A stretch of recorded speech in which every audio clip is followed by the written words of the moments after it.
All right, welcome everybody to another episode of the Inside in Tennis podcast. Mitch Michals here, as always, part of the Believe Network and available on all of your podcast platforms. We're into October. We've got a couple solid weeks, months left of this long and grueling tennis season, but we've also got an opportunity to reflect. And who better to do that than the return of the Hall of Famer? I think 21 women's doubles titles, but who's counting? A very good friend of the program as well, Pam Shriver, a broadcasting titan as well. Pam, it's always good to catch up with you. Welcome back to the podcast.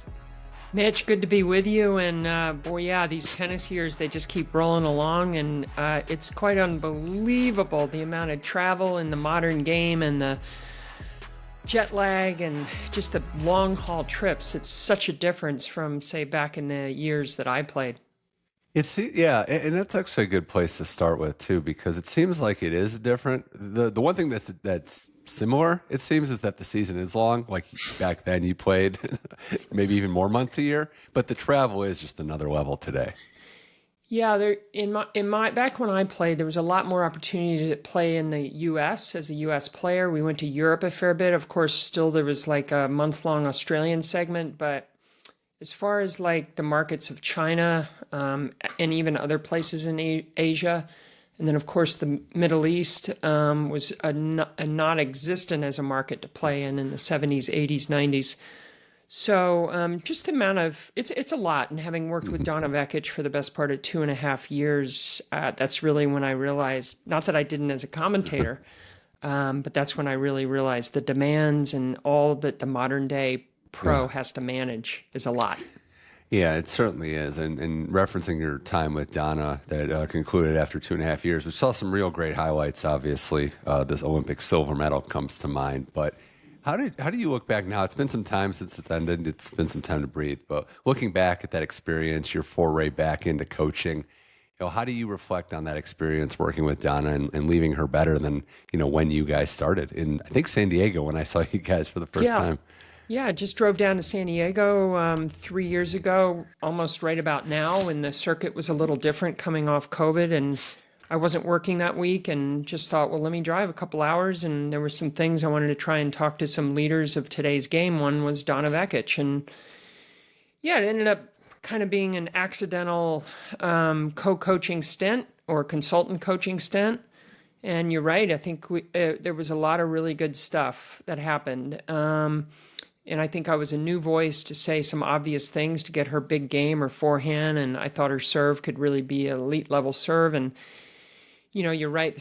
Last summer of 24, it was amazing. 2 points from a Wimbledon final. That Jasmine Paolini semifinal loss on center court was rough, but she followed it up with that most meaningful. When you're from Croatia, like a lot of countries, the Olympic medal is probably the ultimate. So that was big. And I thought she could follow it on a little better, but there were all sorts of things that just kind of went a little sideways. And it was time for me to step down and tend to a lot of family things and things in the home area of LA that's been so brutal since September 7th. But, I'll always hold fondness, the opportunity that Donna gave me to be the first time as a coach at the tour level. Yeah, I was impressed, not just knowing you, but knowing Donna and how she's still under 30. It's been a remarkable career that started so early. But yeah, I think that partnership brought out the thing you mentioned, a new voice. We see with players too, and it's a sweet spot, right? You don't want to be known as a player that just fires coaches left and right and discards them like laundry, but it is nice sometimes to get that new voice in, or maybe, they have the luxury, Pam, of having big teams to add a voice to the mix, because you can speak to this too. Sometimes as a player, right, you get tunnel vision. You're just so locked into your approach that you don't consider other perspectives. Well, I think there's certain times during your career where your brain has more of an open mindset than a closed mindset. And I think one time generally when players have a much more open mindset to ideas and strategies and patterns that work better is when it's a new voice, an expert voice that's been around the game a long time. And the other thing that's so important, and maybe I underestimated this when Donna's time with Nick Horvath ended, because Nick and I had a collaboration of the highest level. And you see that with, say, Sinner's team, led by Darren Cahill, but the way Darren collaborates and communicates with everybody else on the team, especially as co-coach, is really vital. And, when that's not there, it's a little difficult. And Donna rolled the dice a bit to bring Sasha Bayan into the team. Sasha's such an experienced, a great coach, a great tennis person. But the collaboration, the chemistry wasn't as strong as nothing like what it was with Nick. But also I went through a lot of tough stuff here in LA and, needing to take care of my family a little bit more. So it was multiple reasons. But one thing I can always tell you is I will always be a big fan and hope for the best for Donna. Yeah, we're going to have to try to get some candles in my background too as well. So I know she's big in the business world too. But Pam, I want to also transition away from that to just the general question, pretty open-ended, but you've been around the game a long time as a player and a commentator. So where are we at with tennis right now going as 2025 concludes? Would you consider this in a pretty good place, ways to improve, but where tennis is right now, open-ended? You have the big two on the men's game. The women's side saw some great championship performances, but your overall thoughts of where tennis is as 2025 concludes? Yeah, I feel like the trend of women's tennis right now is really on the way back. I think there were some super difficult years, just like there were when the number one back in '08, Justine Henin retired. It really started a period of tumult at the top of the game. And obviously when Ash Barty retired, surprisingly, Swiatek stepped in beautifully for a few years and was dominant. But every, the Sabalenkas, the Coco Gauffs, the Pegulas, everybody was sort of jostling and trying to sort it out. I feel like 2025, women's tennis really hit its stride with Osaka coming back, with, everyone who won major titles this year, starting with Madison Keys' great story, having been a threat at times to win majors before, and certainly a prospect as a teenager, like can't miss. And that's always not the case. Having been to a U.S. Open final at 16 and never getting back to a major final, there's no such thing as automatic. But the way the Americans have stepped up, I feel like Jess Pegula last year, 2024, making her breakthrough run to the finals, kind of set the table well for U.S. women. And I think the Anisimova story is so rich, with Osaka and Anisimova kind of representing like the mental health side and what happens in this complicated time as a tennis pro. If you feel triggered by certain things going on and you need to take a break, you have to do it. And look how it's paid off for these two. And I'm looking forward to Osaka in 2026. Yeah, I remember, I think it was our first chat where you referenced your own career and basically said, like, the game needs established champions. Back when you played, we knew who the players were at the top. You have these good stories, but what we don't necessarily want is just a flavor of the month every time a new finalist, a new semifinalist. I think you're exactly right. The last 3 years, we've built up a great mix. 4 different major champions this year, Pam, yet they're all stars or on their way to being stars. So I think that's a great thing. I think this is the sweet spot, right, for women's tennis. You have a bona fide top 3 or 4. You have a top 10 that's got depth to it. The tour, I don't think, has ever been deeper. There's a lot of proven players in the mix, and I think that's what we want. There's variety, but we know who the top players are. Yeah, and a lot of good young talent coming through, great geographic diversity at the top.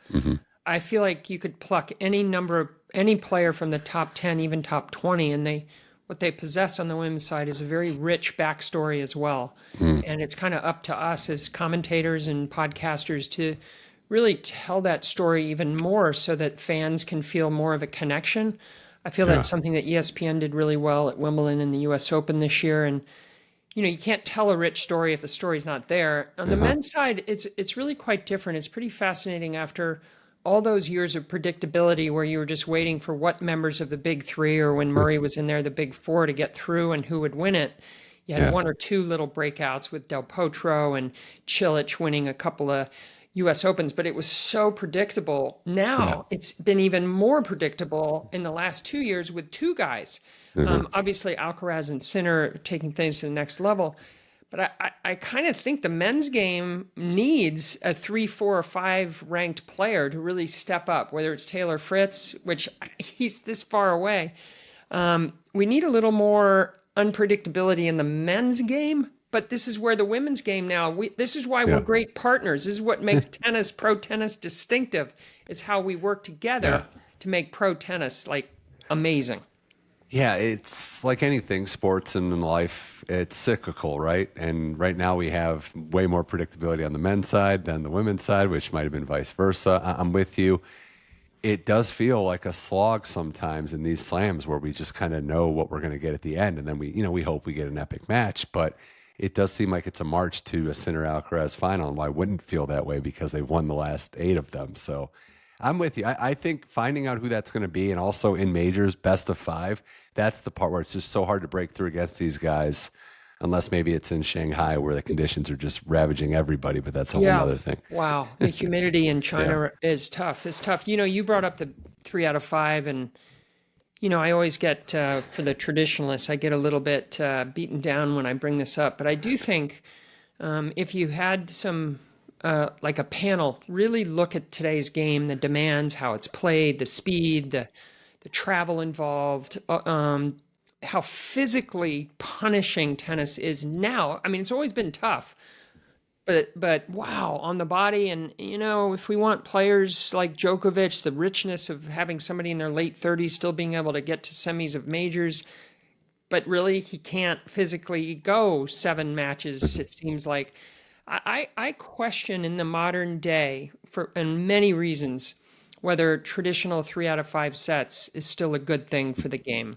But I'll keep throwing it out there, and hopefully at some point it'll be examined. But when you hear, I heard this from my friends at the tennis podcast, that past the round of 16, at the majors this year, there were like only 2 matches on the men's side that went 5 sets.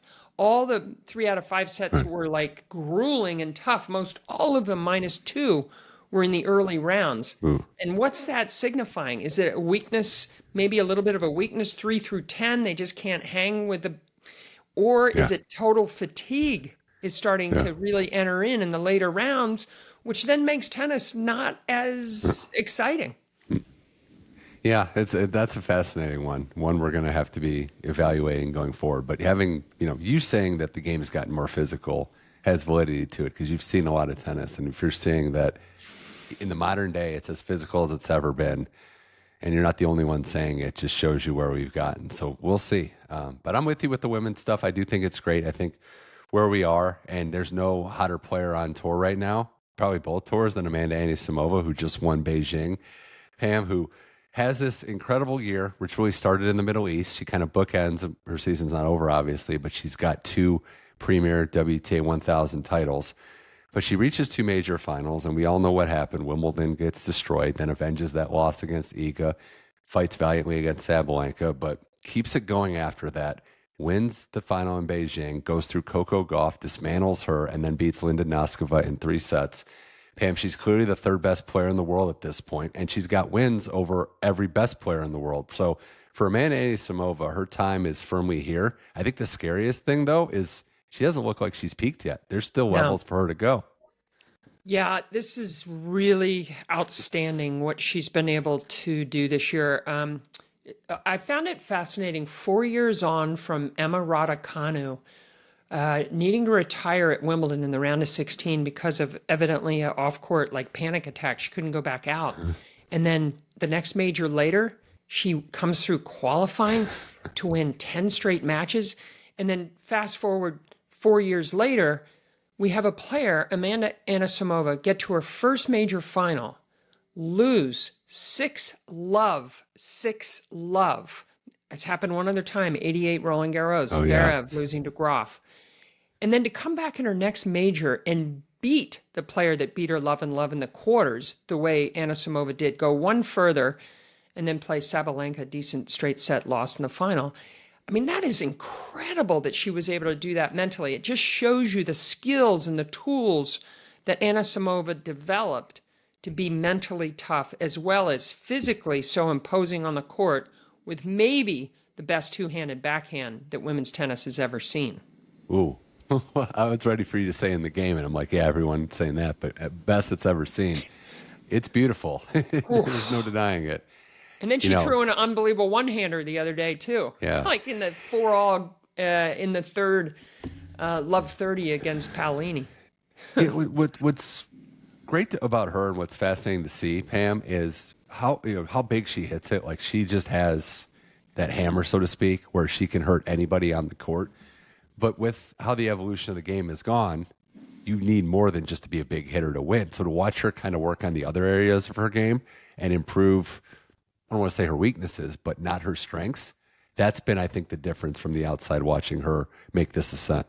Yeah, because the forehand is improved. I don't know if the forehand will ever catch up with the backhand, but it doesn't have to. It just has to be able to complement the backhand. The serve, I mean, Anisimova is about 6 feet tall. She can really lean on the serve. Obviously, second serves are such an important thing to improve. And I think Anisimova should look to what Sharapova did starting 20 years ago, which was really be relentless in the pursuit of better footwork and better agility. And it was something that Sharapova worked on every day, and she referenced it this year during her Hall of Fame induction speech, is that, how hard she worked. And I think Anisimova can continue to certainly move better and work on that every day. She has been relentless this year. She's in a good place. I think that's the other thing, too. You can just see she enjoys playing tennis, and she's physically fit. So the Coco win was a warning shot. She kept it going. And shout out to Linda Noskova, too, Pam, for this run. I've always been a fan of what she's done. I think it's interesting, too, right? Because she shows a lot of fight in this match against Pegula in the semis, saving match points, getting to this point. We saw her for the first time really on the grand stage beat Iga in Australia 2 years ago, but I think because of the way that match went, Iga didn't play well. We kind of just chalked it up to, that was a bad day at the office for Iga, but we kind of underrated what this young Czech player can do. When there's a lot of young players that maybe are stealing the spotlight a little bit from her, I think we underestimate how talented this player can be. Yeah, I was actually in the stadium in Lever Arena that night that Noskova beat Swiatek. I wanted to see it in person, and not that I knew she was going to beat her, but I just thought it was an interesting one. And Noskova has that kind of big power game at the time that could really flummox Swiatek. So I wanted to see what happened. And she's another big athlete that can continue to get better in some of her weak parts. But man, oh man, her forehand is a big weapon, and I like her serve. And when she doesn't get down on herself, Noskova is one heck of a player. And I would say she's one of the ones to watch. And Noskova may even look to somebody like Anisimova and say, she had the kind of year that Anisimova's had. Noskova may be thinking, I can do that too with just a little bit more improvement. Yeah, and we know she's Czech, so she'll probably figure it out and win a major at some point. And win Wimbledon, like all Czech women. It's incredible. I don't know. Is it something in the water there? I don't understand. I just think all these players' parents probably, were glued to the Martina Navratilova story in the late 70s and 80s when Martina won 9 Wimbledons. And then, I think the Novotna story was so powerful in the 90s when she lost that heartbreak from 2 breaks up to Graf and then beat Tozia. I think it was 98 Wimbledon final. So I think the Czech women, and of course Kvitova winning a couple, Czech women in tennis and grass at Wimbledon, they just go together. Yeah, I they really do. I was getting emotional reading about Barbara Krejcikova's connection to Novotna and how much she meant to her. And it's special. And they all play differently too, which is very, very fun to see. The last thing on the women's side before we transition out of Beijing here, Pam, with where Coco Gauff is, I think getting to the semis is actually a good result given that she's playing through really an overhaul of one of the key components in tennis. How have you evaluated her last couple months? We know what happened publicly, the coaching change, all the practice time she put in before the U.S. Open, which is not normal to say the least. But she gets to the semis, she's still working on things in her game, and she's trying to find a better serve. Yeah, I mean, listen, coming off winning her second singles major, Roland Garros, and such a tough, gritty match, beating Sabalenka in tough, windy conditions. And if you had said upon winning your second major, you'd go into the worst serving slump, basically the yips, you would have said, but why? But she came out of the gates after that second major win. I know there was a lot of distractions after that win because of the way Sabalenka didn't handle either on court or press conference afterwards off court well. There was a lot of distractions kind of going into Wimbledon where they practiced together and they were trying to put everything to bed as if there was any stress. And I don't know, whatever it was, Coco didn't come into that the grass court season or the U.S. U.S. Open swing into the U.S. Open in any kind of a relaxed fashion. She just became super anxious. And I've always had a theory that when the serve goes off, it's the forehand and the serve often go off together. And that's kind of what happened. And especially in Canada, like the amount of double faults, winning a match with like 24 double faults is just, wow, it just blows you away. And she felt she needed a new voice, which is how we started the podcast. So that was so emotional, and she was so uneasy at the U.S. Open that I think it was good for her for getting the round of 16. And, you want to see a great athlete like Coco not be so tied up in anxiety about a shot. So we'll see. A lot of times it's not so much the shot, or it's a combination of the shot and between the ears. And I think for Coco, both need to be worked on a bit. Her compete level gives her a chance that puts her above pretty much most everyone on the WTA. So I think that gives her a chance to win a lot of these matches, Pam, where she's not playing her best. But it's a lot. It's a lot for anyone, let alone an established champion where the spotlight's on. So we'll see. I mean, if she's able to take some time in this short off season after the WTA finals, where she did win last year. But yeah, it's like 3 weeks and then try to start training again. Yeah, I mean, these are interesting decisions during one's career where you're in it for the long haul. Is when do you choose to take off like a segment of the tour to reset? I would suggest that one of the segments of the tour that's really a natural, and some players have done it, like Svitolina, is the Asian swing. But Coco's decided to go through, obviously has a lot of points to defend, but if you chase too much the points and try to defend points, sacrificing opportunities to kind of settle into a better, say, serve or a better forehand situation that'll set you up for 2026. It's an interesting decision. Certainly is. We've got more with Pam Shriver here on the Inside in Tennis podcast, talking to the Hall of Famer and broadcaster about a lot of different things on the tennis world, a lot on the calendar as we are in the Asian swing final months of the 2025 season. On the men's side, a lot to get to with that, but it's been interesting in Shanghai. I think before that, and it's kind of connected to that, though, we saw Carlos Alcaraz win Tokyo, Pam, over Taylor Fritz in a rematch in the Laver Cup, and then make that conscious decision that he's going to skip Shanghai for rest. It's one thing to obviously know that Alcaraz is a premier player, the greatest talent right now going in the sport, but he's also smartly on the forefront of, I'm going to take time off when I need it and prioritize my body. It's very mature for someone so young and so early in his career. Yeah, and I think it shows that he has somebody at the coaching helm in Juan Carlos Ferrero, who's been number one in the world, won majors, but lost in tough finals of other majors.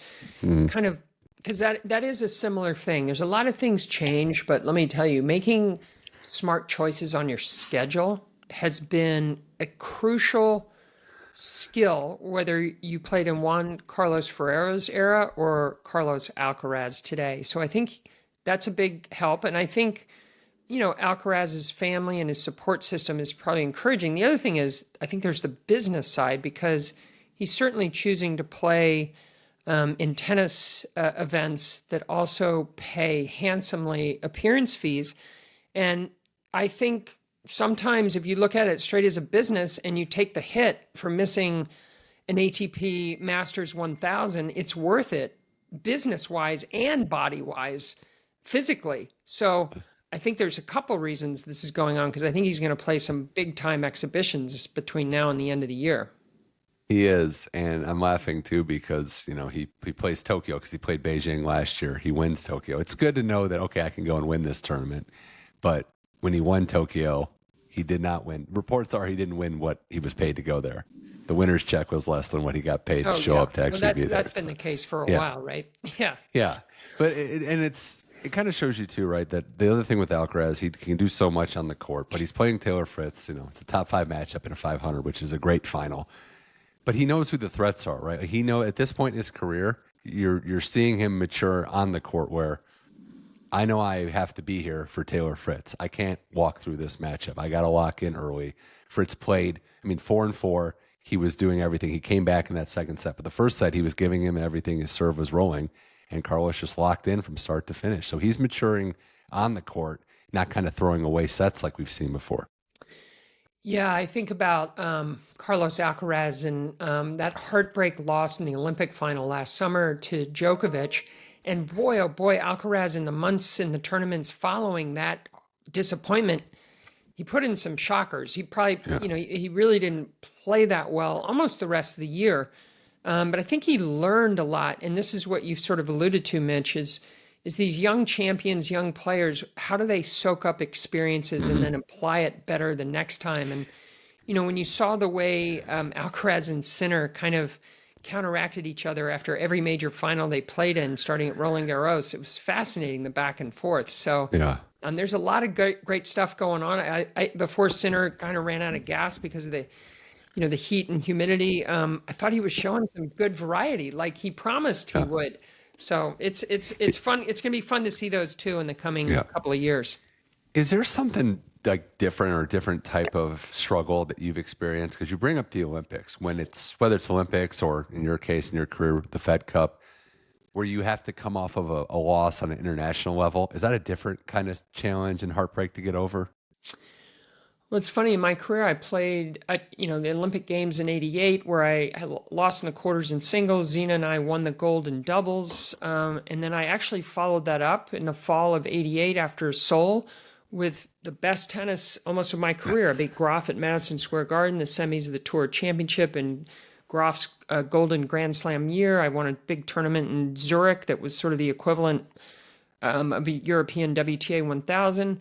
But there are other times, and then another time, a heartbreak loss in the finals of the Fed Cup in Vancouver when all the teams would go to one city and play over 1 week. Chrissy and I were way up on Steffi Graf and Claudia Kota-Kilsch to win the whole thing for USA, and we basically choked. But I ended up playing great after that one too. So in my experience, just playing for your country, even if it was a disappointing result, would kind of motivate me, and I played well. But geographically, again, all these team events, they don't always fit in beautifully to get in the next segment of the tour. Right. So it's tough.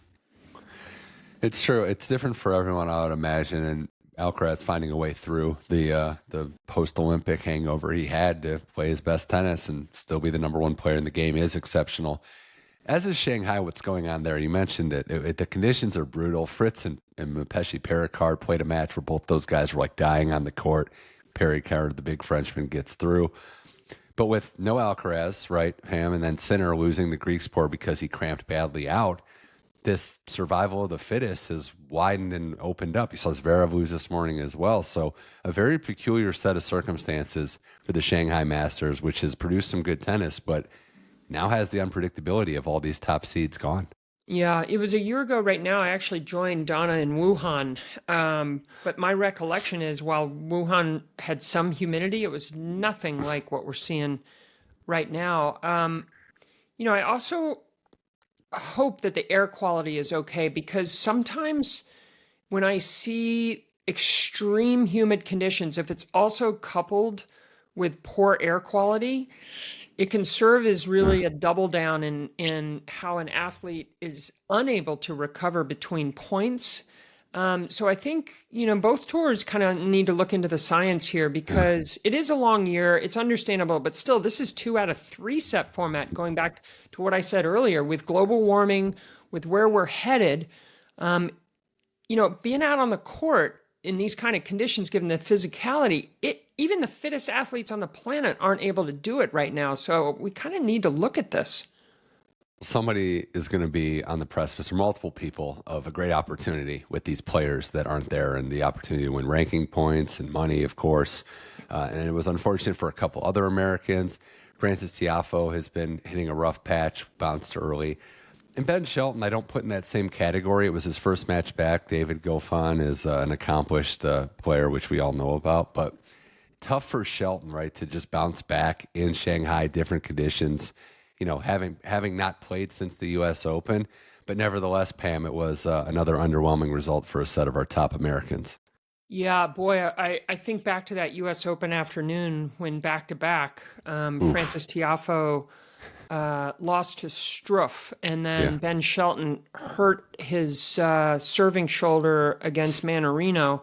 It was within like a half hour of each other, and we're still sort of feeling the ripples. I mean, these are 2 very important American male players, obviously different ages, and all eyes on Ben Shelton. If he can continue his progress in 26 and 27? Will he be right in the mix to win majors? Probably, but can his body, this is the same question we're going to be asking, can the body hold up to the demands of what his lefty serve, 150 plus miles an hour?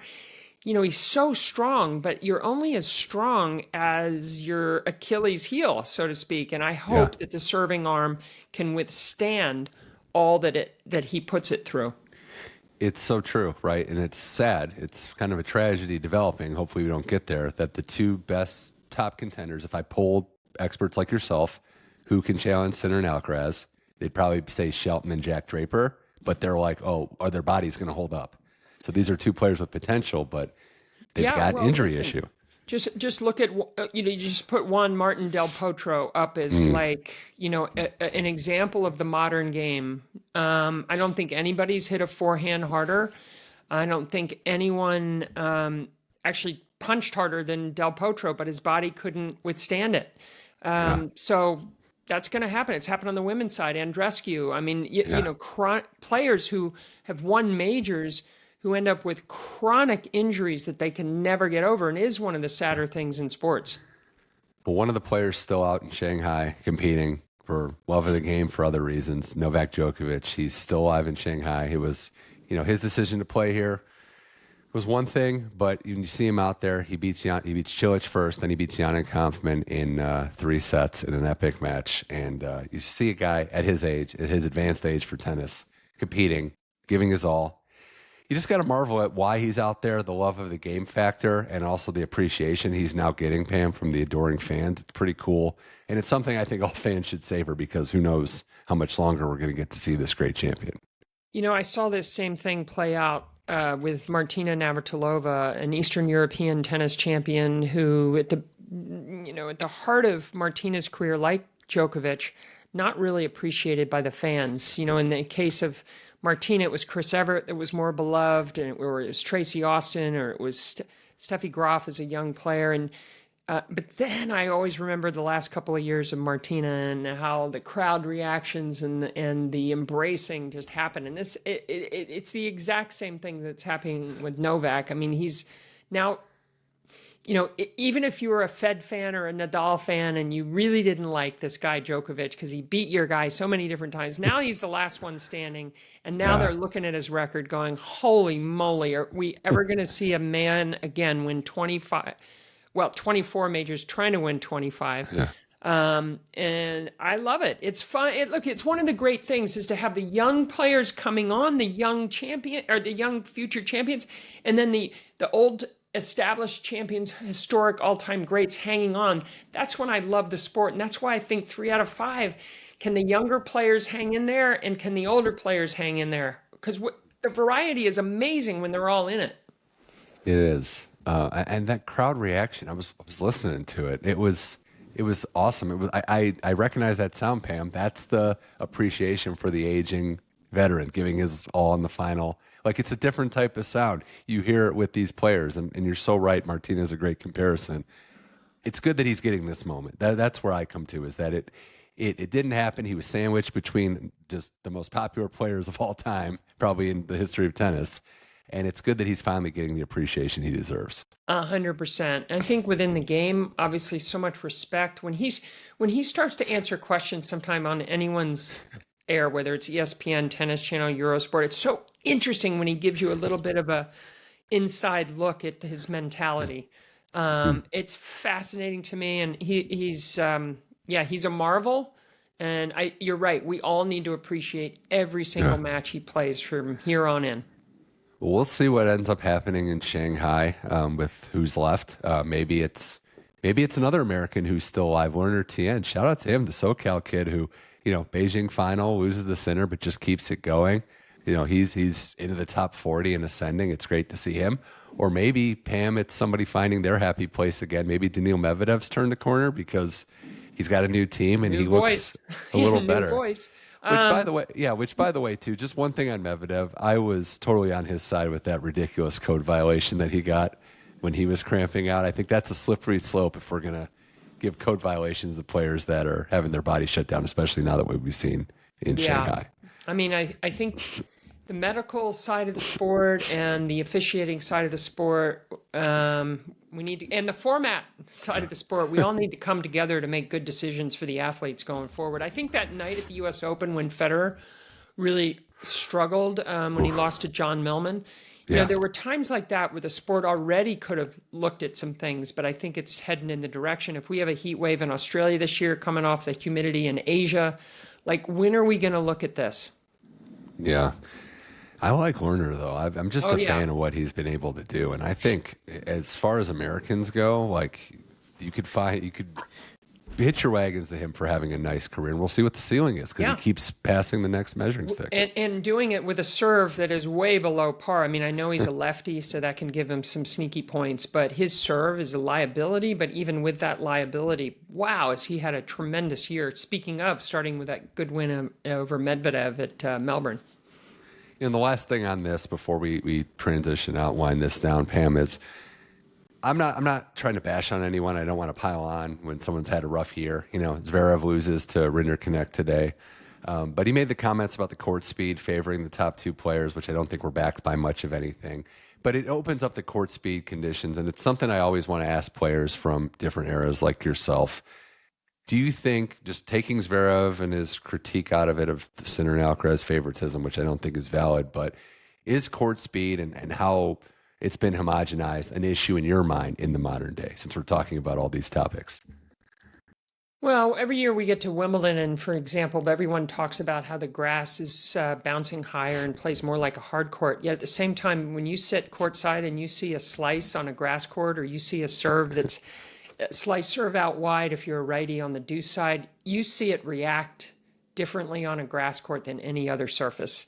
And it still benefits players that, hit the ball, take the ball in the air, who hit the slices, drop shots. So yes, it has been, there's not as much variety in the game with surface, but I still think conditions are pretty different, whether you're talking about different kinds of clay, from Charleston to Madrid to Rome to Paris. They're all a little different. Grass is a little different. Indoors is different from indoor hard, outdoor hard. So I still think there's enough variety of conditions. You throw in the weather craziness. So I don't buy really what Zverev's saying. Yeah, or maybe another way to put it is there's more pressing things that could be addressed than 100%. Court speed. Maybe. Yeah. All right, a couple more things with Pam Shriver here on the Inside In Tennis podcast. Always a blast to talk to Pam here about all the topics involved in this great sport of tennis. I do want to give a shout out to one player in particular. Saw this stat today, Pam. Katerina Siniakova, third most weeks at number one in doubles history. It's pretty impressive. And she's been the doubles modern era top dog for a while. We know Martina. I did have to look up though. I don't know as much about Liesl Huber, so you'll have to. I know she played with Carol Black, but that's number 2, and then Siniakova is number 3. Well, obviously, in the case of Martina, what stands out about Martina is she was number 1 for so long in both singles and doubles, and won over like 165 tour titles in both. Mm-hmm. So Martina, you got to kind of set in a different realm. Yeah. Siniakova plays both singles and doubles. Her singles, she's really a different mindset, and I can relate to this because I'd get on the court, share communication with a partner, not feel quite as much stress and pressure, and perform better in doubles format than singles, although I got to 3 in the world in singles, and Siniakova hasn't done that. But Siniakova's done what all great doubles players do, which is win with different partners, win majors with different partners. Liesl Huber was one in the generation where even in the women's game, you had doubles specialists who really just focused on that one craft. And yes, if you just focused on that one craft, you could dominate kind of the way the Bryan twins did together for all those years.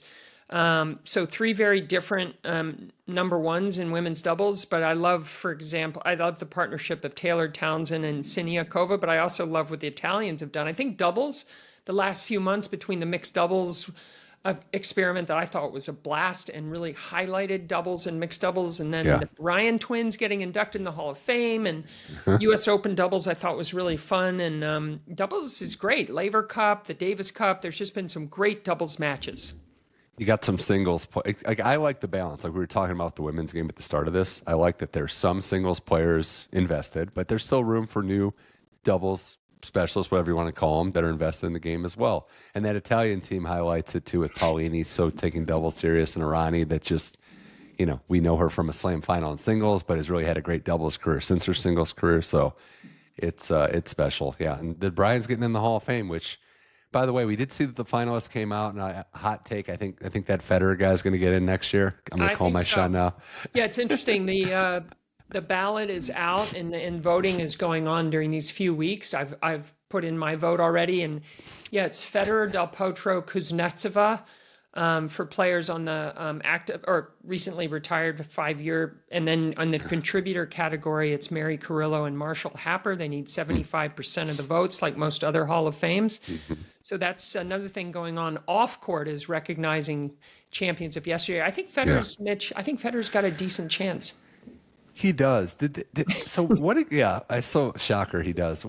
How did they separate? So they said essentially that the Laver Cup didn't count as a year because it would have been him and Serena if that was the case in the same class. Well, you're supposed to be a significant, somewhat like Venus. We can question that too, because with her summer comeback was actually pretty good, right? And got to the quarters of the doubles and with Layla, and won some matches in singles.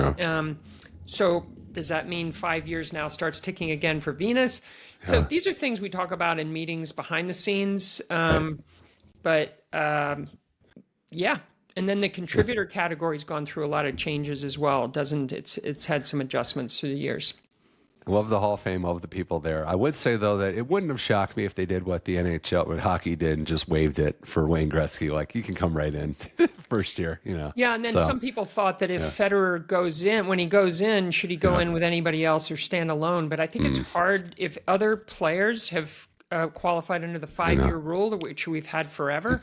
I don't think it's a good idea to waive it for a player. And me personally, I got in 2002 with Mats Wilander. He was my mixed doubles partner entering the Hall of Fame. I wouldn't have minded going in with Roger Federer's year. I think it would be quite outstanding. It would be a much bigger crowd. That's it. Yeah, everyone. It's like you want to get on the match card. You want to get on the gate. You want to star in the movie with Federer. I get that completely.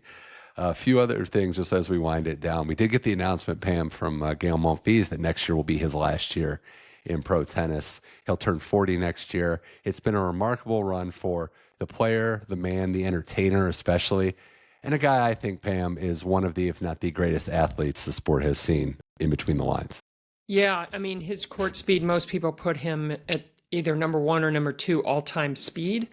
We talked at the beginning of the pod about how players and their stories, their backstory means so much. And I think he's one where you can say that is not just how he entertains and how he's carried himself, but its backstory is, his relationship with Svitolina, and then their marriage, and they're having a child, and, the fact that they support each other so much, sometimes the day before they're going to play a big match. And, I think it was within a week of Gael Monfils saying next year's going to be his farewell year that Svitolina shut down her year. So they get to have some family time with their daughter and reflections before Monfils starts his farewell in 2026. It's one thing to be something on the court like he is. All the Musketeers now gone after last year, the French players that had a lot of pressure on them. But you do forget, a lot of people on the outside, I know you don't forget personally, but you share a locker room. There's camaraderie. You're trying to beat everyone, but you see the same faces tournament to tournament. And his locker room reputation is one of one. He's a first-class guy by all accounts. So I think that's going to be a part of his legacy too, is that his contemporaries just like him. Yeah, and since it's coming on the heels of the Hall of Fame talk, I want to see Svitolina and Monfils go in the category of husband and wife Hall of Famers. Husband and wife, yeah, and they got the active, right? Because like Andre, Steffi was after, so it's a little different. But yeah, they were a good representation of husband and wife for sure. It's when people give up the game too, and how they give up the game is interesting. I thought it was so fascinating, Pam, hearing that I think it was Roger said that right on Served with Roddick. Like Nadal hasn't played since he retired, like in November of 24. That was basically the last time he picked up a racket competitively. It shows you that some players have an easier time just walking away. Well, it's interesting though. You walk away maybe from playing and running around a court because maybe physically your body or mentally you need that break, but you're still around the sport a lot. Like I would imagine with his academy and things that are going on in his academy, they're doing a great job developing terrific pros. Um, and the other thing is golf is such a tonic. We can see it with Yeah. Murray. We see it with Federer, Nadal, and other players in the past. Is they lean on a different sport that they can continue to improve and compete and have fun.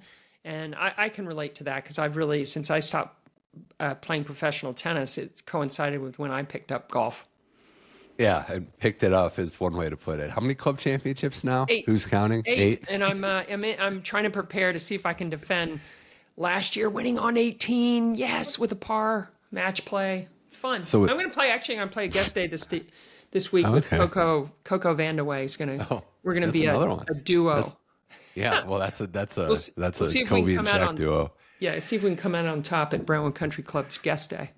Two expert golfers there. Well, as the women's game turns, and we can kind of wrap on this, Pam, we have Wuhan coming up. Sabalenka's back from her Greek vacation. Had a lot of good times out, just relaxing, much deserved.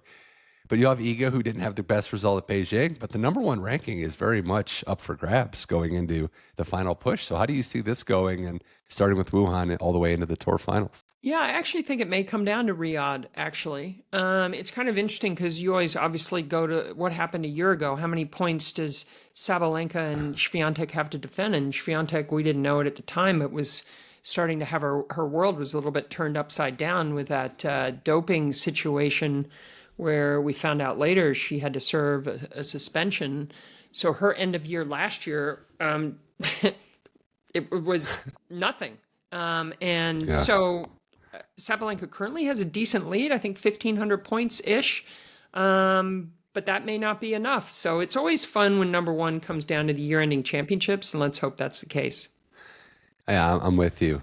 I want that final between those two. It's a great rivalry because of the contrast too, like personality wise, but how they play. We're lucky. You don't get to pick how rivalries develop, and I really do like this one in particular. Yeah. And generally contrasts styles, contrast personalities bring the best rivals in tennis. Going back to say Borg McEnroe, Everett Navratilova, contrasting styles, rivalries, they go together. Well, Pam Shriver, it's always a blast. We do appreciate you coming on the podcast and dropping knowledge like no other. And I do want to also give a shout out too, because I know it was someone that you got to honor yesterday, but RIP to Jane Goodall, someone that made a difference off the court, and someone that you know personally. It's very, very rare to make a difference like she did in the world. Yes. If I can just spend a minute, the reason why I was at a Jane Goodall event last Wednesday morning, it was in Altadena at a school campus that had taken in St. Mark's School that had lost everything in the Eaton fire. And, where I've turned my service at the moment, my philanthropy is really helping parks with tennis courts and schools that have been left behind by the devastation of January 7th, the two fires that really destroyed two beautiful villages of very different demographics. And I obviously am Palisades adjacent where I live. My kids went to school there. Most all of their friends they grew up don't have homes anymore, and the schools where my kids went to are either totally destroyed or damaged severely. Altadena I'd never been to before a couple of months ago, and what I've seen in that village is just heartbreaking. So helping Loma Alta, Farnsworth build back, Palisades Tennis Center and Palisades Park.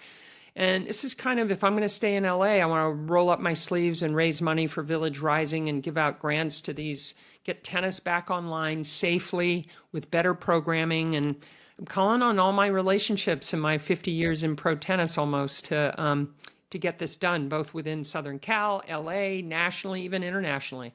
So thanks for letting me say that.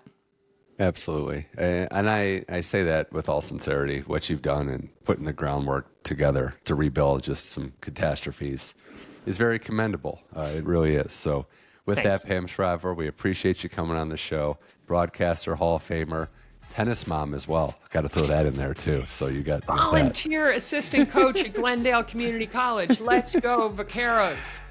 Let's go indeed. Pam Shriver, always a blast. Thanks for coming on the Inside in Tennis podcast.